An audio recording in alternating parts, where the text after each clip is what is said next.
निवासियों का नारा है, भारत देश हमारा है। मूल निवासियों का नारा है, भारत देश हमारा है।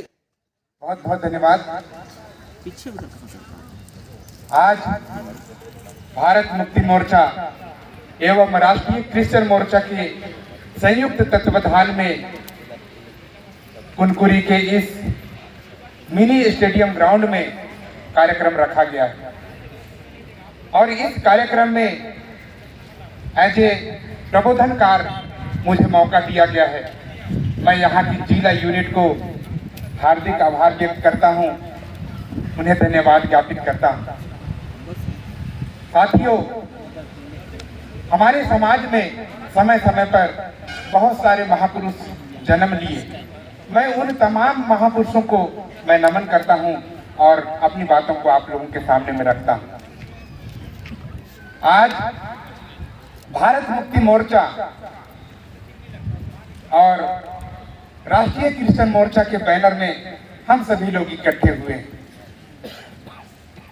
इससे पहले तो हम लोगों का ऐसा बैठना नहीं होता था, लेकिन आज ही हम लोगों को इस प्रकार का बैठना, धूप में सिकाना क्यों पड़ रहा है?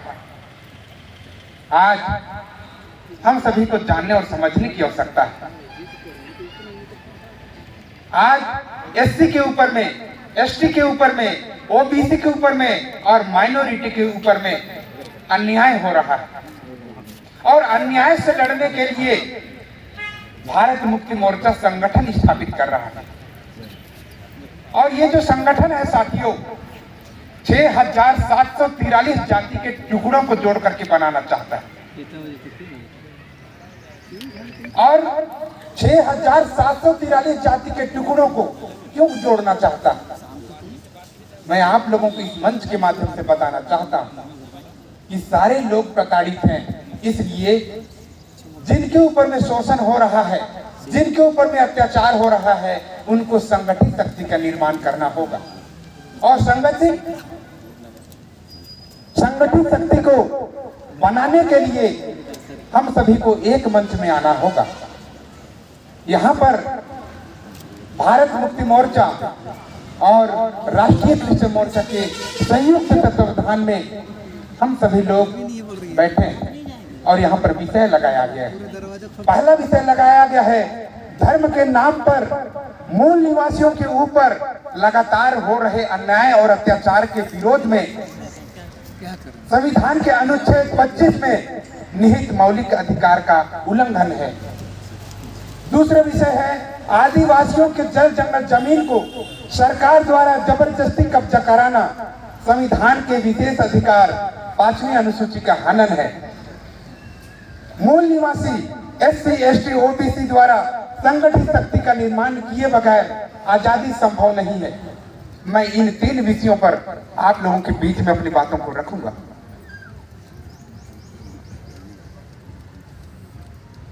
5000 साल पहले मनुवादियों ने, ब्राह्मणवादियों ने हम लोगों को 6,743 जाति के टुकड़ों में बांटा। ये 6,743 जाति के लोग आज पूरे भारत में निवास करते हैं और हम लोग बंटना तो नहीं चाहते थे, लेकिन फिर भी मनुवादियों ने हम लोगों को बांटा। 1885 में बिरसा मुंडा ने अलग अलग जातियों को जोड़ा और 20,000 से ज्यादा आदिवासियों को उन्होंने संगठित किया और संगठित शक्ति के द्वारा उन्होंने जमींदारों के खिलाफ, अंग्रेजों के खिलाफ लड़ाई लड़े।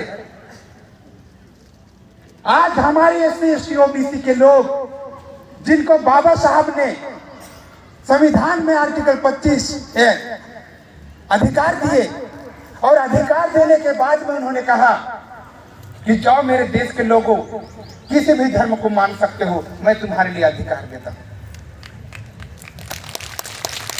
जब बाबा साहब ने हमारे लोगों को यह अधिकार दिया तो कौन लोग हैं जो हम लोगों को अधिकार वंचित करना चाहते हैं, हमारे मौलिक अधिकार का हनन कर रहे हैं। मैं उन तमाम मौलिक अधिकार का हनन करने वाले तनातनियों को यह संदेश देना चाहता हूं कि हमारे मौलिक अधिकार का हनन तुम बिल्कुल नहीं कर सकते हो। आर्टिकल 13(3) में लिखा है कि हमारे मौलिक अधिकार का एक बिंदु एक मात्रा तुम खत्म नहीं कर सकते, हटा नहीं सकते। तो तुम हटाने का प्रयास क्यों कर रहे हो? अगर आप हटाने का प्रयास करते हो तो हम लोगों को बोलने का अधिकार बाबा साहब ने आर्टिकल 19 भी दिया।